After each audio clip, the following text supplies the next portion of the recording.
بسم اللہ الرحمن الرحیم۔ بزرگان دین کے مجاہدات کا ذکر تھا کہ انہوں نے اپنے اس جسم کو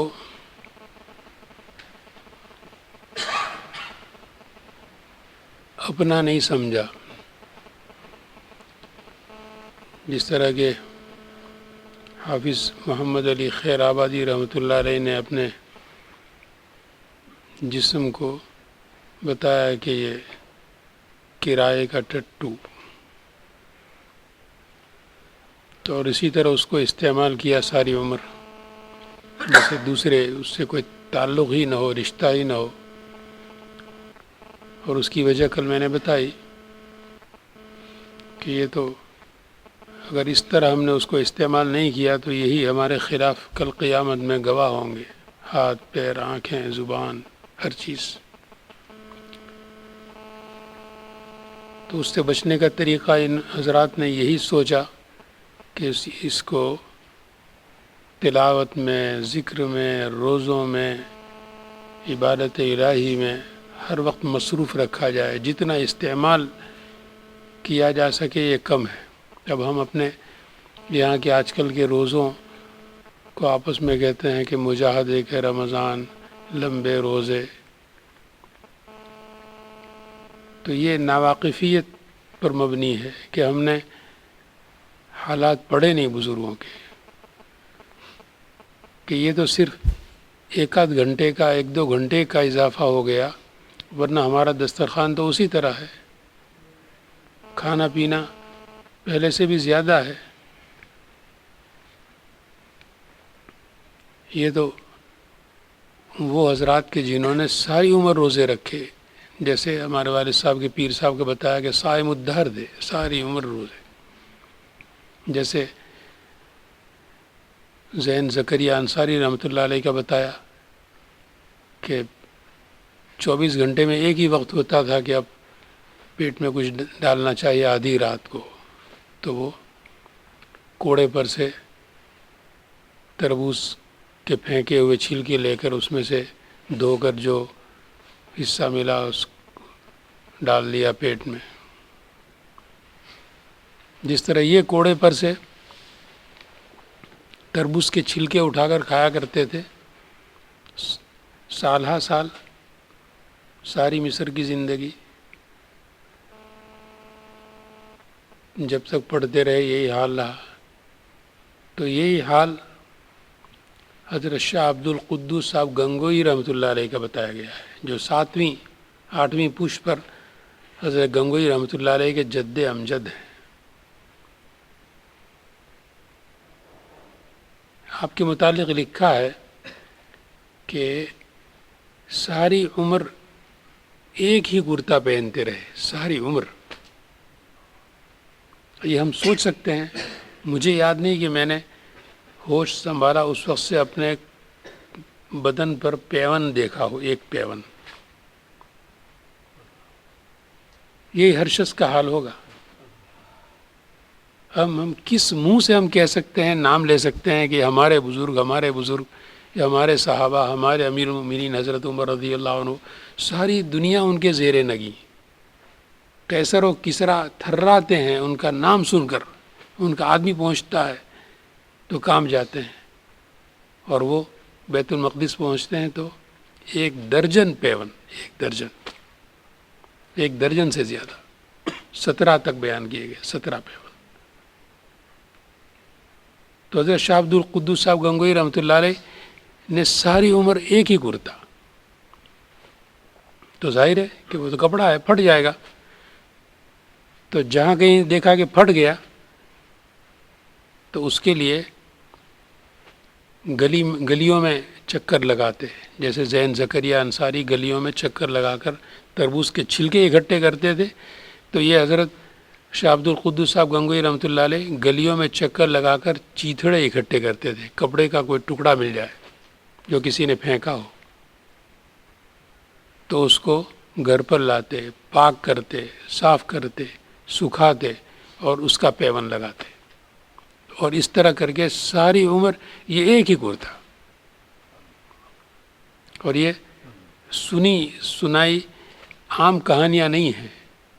ہمیں کیا پڑی ہے کہ جس حدیث کے متعلق ہمیں حکم دیا گیا کہ ایک ایک چیز کا تجسس کرو، خبردار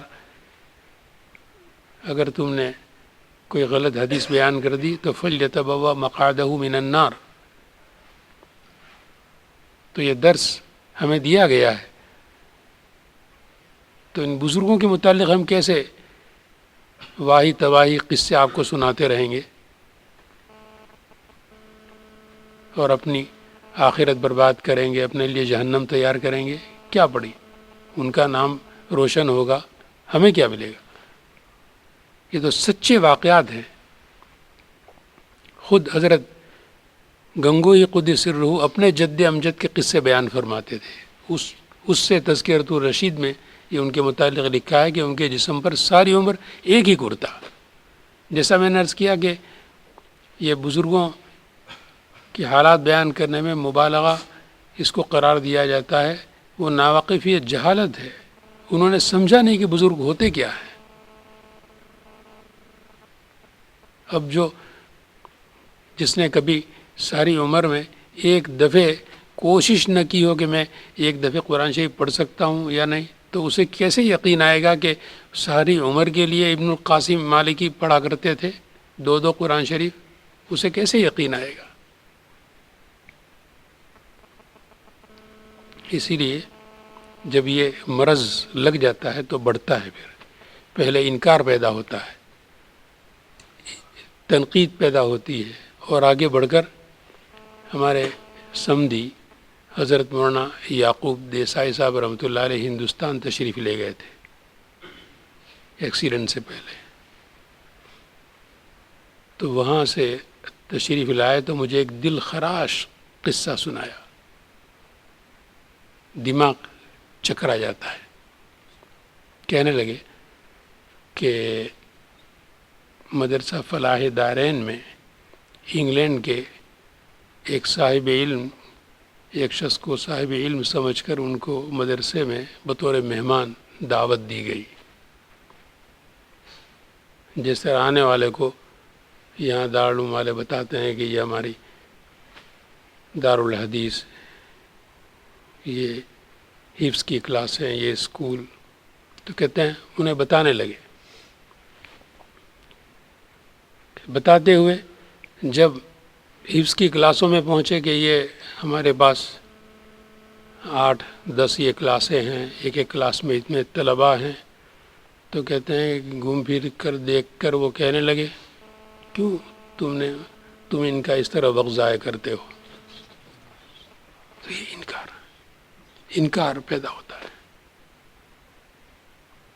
کیوں؟ کہ ان کو پتہ نہیں کہ حفظ کیا چیز ہے. اب چھوٹی عمر میں بچوں کو آپ بتا دو کہ یہاں سے یہاں تک یاد کرو. ہمارا تجربہ ہے کہ یہ چھوٹے چھوٹے بچے آپ کہہ دیں گے کہ ایک صفحہ تو ایک صفحہ سنا دیں گے آپ کو، 2 صفحے متعین کر دو سنا دیں گے. یہ آپ کے سامنے بیٹھے ہیں سلو. تو میں نے ان سے کہا تھا کہ تم میرے پاس بسم اللہ کے لیے آئے تو میں نے کہا کہ پاؤ پارا سناؤ گے تو میں روز سنوں گا تمہارا پارا سبق، بسم اللہ نہیں. تو کئی پارے تک میں خود سنتا رہا پاؤ پارا. تو اگر میں اس سے کہتا کہ ہاف پارا سنا دو تو وہ بھی کر سکتے تھے. وہ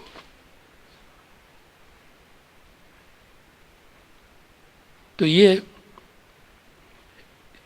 چونکہ کرتے نہیں ہم لوگ اور ہمارا ذہن نہیں، کوشش نہیں، اس لیے پھر اس طرح اعتراض، انکار، تنقید پیدا ہو جاتی ہے. تو شاہ عبد القدس صاحب گنگوئی رحمۃ اللہ علیہ نے ساری عمر کے لیے ایک کرتا، اور اس طرح پیون گلی کے چیتڑوں کو تلاش کر کے اس سے لگاتے تھے. تو اللہ تبارک و تعالیٰ نے اپنے زمانے کا سب سے بڑا انہیں قطب بنایا.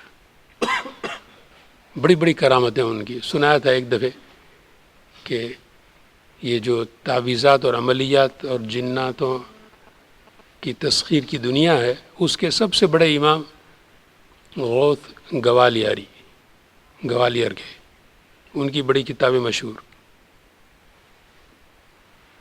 تو وہ ہم زمان تھے حضرت شاہ عبد القدوس صاحب رحمۃ اللہ علیہ کے.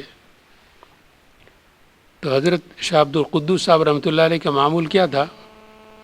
دیکھا، ساری عمر کے لیے کرتا، اور ساری عمر کے لیے ہمارے والد صاحب کے پیر صاحب کے متعلق سنا، اور جن لوگوں نے خود دیکھا، ہمیشہ کوساڑی میں دیکھا، وسراوی میں دیکھا، موسالی میں دیکھا، وہ بیان کرتے ہیں کہ ان کا معمول تھا ساری عمر کا کہ عشاء کی نماز کے بعد مسجد سے نکلتے نہیں تھے، فجر کی نماز پڑھ کر نکلتے تھے. ساری عمر مسجد میں عبادت الہی میں مصروف. تو یہی حال حضرت شاہ عبد القدوس صاحب گنگوئی رحمۃ اللہ علیہ کا ساری عمر کے لیے، کہ عشاء سے لے کر فجر تک. اور عبادت الہی کیسی؟ یہ ہم لوگ تو وہ ذکر بالجہر گھڑی دیکھ کر کرتے ہیں، تسبیح گن کر کرتے ہیں کہ 10 منٹ کے لیے، اور 200 مرتبہ لا الہ الا اللہ، اور 1000 مرتبہ اللہ اللہ اللہ. حضرت شیخ رحمۃ اللہ علیہ کے یہاں 1.25 لاکھ بہت سے حضرات کا اللہ اللہ اللہ کا ذکر روز کا 1.25 لاکھ ہوتا تھا. تو یہ ہم تو 10 منٹ اور 2-3 تسبیح کر کر سر پکڑ لیں گے کہ وہ ابھی نیند آ رہی ہے، تھک گئے ہم. تو یہ حضرت شاہ عبد القدوس صاحب رحمۃ اللہ علیہ کے متعلق لکھا ہے کہ عشاء سے لے کر فجر تک ذکر جہر میں مصروف رہتے تھے. دنیا سنتی رہتی تھی آپ کے ذکر کی آوازیں. تو یہ حضرت شاہ عبد القدوس صاحب رحمۃ اللہ علیہ تو معمول کے مطابق مسجد میں ہیں، عبادت میں مصروف ہیں. دیکھا کہ کچھ لوگ آ گئے، معمول کے خلاف کون پہنچ گیا، کیسے ہمت ہو گئی کسی کو. آنکھ کھول کر دیکھا تو کہا کہ ہم جنات ہیں. کیوں آئے؟ تو کہنے لگے کہ غوث گوالیاری نے ہمیں بھیجا ہے. کیوں بھیجا ہے؟ کہ وہ آپ سے ملنے کے مشتاق ہیں، آپ سے ملنا چاہتے ہیں. تو ہمیں حکم دیا ہے کہ ہم آپ کو بہت راحت سے، آرام سے یہاں سے لے جائیں. یہ سن کر حضرت نے فرمایا ان کو لے کر آؤ. اتنا سننا تھا، فوراً الٹے پیر بھاگے اور جا کر ان کو اٹھا لیا. انہوں نے کہا یہ کیا؟ تو انہوں نے کہا انہوں نے حکم دیا کہ آپ کو لے آؤ.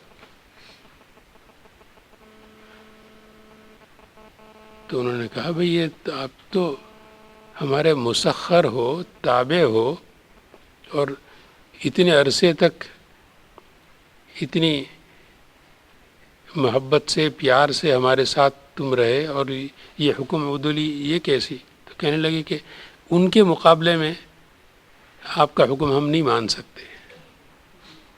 اللہ تبارک و تعالیٰ جب بڑا بناتے ہیں تو اتنا کہ یہ تمام مخلوق پہچانتی ہے کہ یہ کون ہے. تو اٹھا کر لے آئے. جب یہاں گنگو پہنچایا تو حضرت نے ان کو ڈانٹا، فرمایا کہ علم کو تم نے اور اذکار کو اس کے لیے پڑھا، اس کو کسی کو پریشان کرتے ہو اس طرح. ڈانٹ کر پھر واپس بھیجا ان کو. تو یہ حضرت شاہ عبد القدوس صاحب گنگوئی رحمۃ اللہ علیہ کی بڑی کرامات مشہور ہیں. آپ کے جو مکتوبات ہیں شاہ عبد القدوس صاحب گنگوئی رحمۃ اللہ علیہ کے ایک خزانہ ہے زبردست. یہ ہمارے اکابر کی جو دولت ہے، تو تمام تصانیف، کتابیں، یہ ساری دولت، مگر یہ جو کسی کے سوال کے اوپر ارشاد و ہدایت سے متعلق سوالات پر جو ان کے جوابات ہوتے ہیں بڑے زبردست. تو اسی طرح حضرت شاہ عبد القدوس صاحب گنگوئی رحمۃ اللہ علیہ کے جو مکتوبات ہیں وہ بہت بڑا خزانہ ہے. خیر میں تو بیان کر رہا تھا کہ ان حضرات نے اپنے جسم کو جسم نہیں سمجھا. ہم تو اچھے اچھے کپڑے اس کو پہنانے کی کوشش کرتے ہیں، آئینے کے سامنے دیکھیں گے کہ یہ میں کیسا لگ رہا ہوں، اور لیکن انہوں نے اس تن کو اپنا تن نہیں سمجھا. جو آیا پہنا دیا، اس کو بھوکا پیاسا رکھنے میں ان کو لطف آتا تھا۔ اسی لیے حضرت گنگوئی رحمۃ اللہ علیہ کی بینائی متاثر ہو گئی، موتیا اتر آیا، تو اب جتنا اس زمانے میں آسان ہے، اس کا آپریشن وغیرہ اس زمانے میں نہیں تھا، تو حضرت سے اطباء نے درخواست کی کہ حضرت موتیا اس کا تو آسان ہے، آپریشن ہم کر سکتے ہیں، اس وقت بھی ہوتا تھا۔ تو حضرت نے فرمایا کہ بھئی پھر نماز کا کیا ہوگا؟ تو انہوں نے فرمایا نماز بھی آپ پڑھ سکیں گے، لیکن یہ کہ اتنے دن تک، 1 دن 2 دن 3 دن مدت بتائی کہ اتنے 3 دن تک آپ سجدہ نہیں کر سکو گے، بس اشارے سے نماز پڑھ لیجئے۔ تو حضرت نے فرمایا کہ وہ نماز ہی کیسی کہ جس میں سجدہ نہ ہو؟ اسی لیے حضرت مفتی محمود صاحب گنگوئی رحمۃ اللہ علیہ کہ حضرت شیخ قدس روح کی تشریف آوری پر بیان ہوتا تھا، وہاں یہ جو لون ہے سامنے والا، اس کے سامنے عمارت میں وہاں مجلس ہوتی تھی، تو اس میں ایک دفعہ مجمع کو حضرت شیخ قدس روح کی یہاں تشریف آوری کی قدر و منزلت معلوم ہو، تو یہ بیان فرماتے ہوئے فرمانے لگے کہ آپ لوگ دیکھتے نہیں کہ سجدہ نہیں کر سکتے۔ حضرت بھی بیٹھ کر نماز ادا فرماتے تھے، تو کچھ عرصے تک تو حضرت خود سجدہ بھی فرما لیتے تھے، پھر آخر میں یہ حال ہو گیا تھا کہ سجدہ بھی اشارے سے ادا فرماتے تھے۔ فرمایا کہ اس حال میں وہاں سے یہاں تک حضرت تشریف لائے ہیں آپ لوگوں کی خاطر یہاں، تو حضرت گنگوئی رحمۃ اللہ علیہ، حضرت مفتی محمود صاحب رحمۃ اللہ علیہ جب یہ فرما رہے تھے تو مسلسل عام طور پر وہ ان کے آنسو جاری ہوتے رہے، صاف کر لیتے تھے، مگر وہ تھوڑی دیر تک بول نہیں سکے، ہچکی بن گئی یہ فرماتے ہوئے کہ سجدہ نہیں کر سکتے۔ تو حضرت گنگوئی رحمۃ اللہ علیہ نے اطباء سے فرمایا کہ وہ نماز ہی کیسی جس میں سجدہ نہ ہو، تو ساری عمر کے لیے نابینا رہنے کو حضرت نے گوارا فرمایا، موتیے کا آپریشن نہیں کروایا، صرف اس لیے کہ سجدہ نہیں کر سکتے۔ تو ان حضرات نے حق تعالی نماز اور آنکھیں ان دونوں کا تقابل کیا کہ بینائی کی دولت تو مجھے مل جائے گی، مگر ایک وہ 3 دن کی نمازیں ایسی ہوں گی کہ جس میں سجدہ میں نہیں کر سکوں گا۔ تو اس طرح موازنہ کرنے کی حق تعالی شان ہو ہمیں بھی توفیق عطا فرمائے۔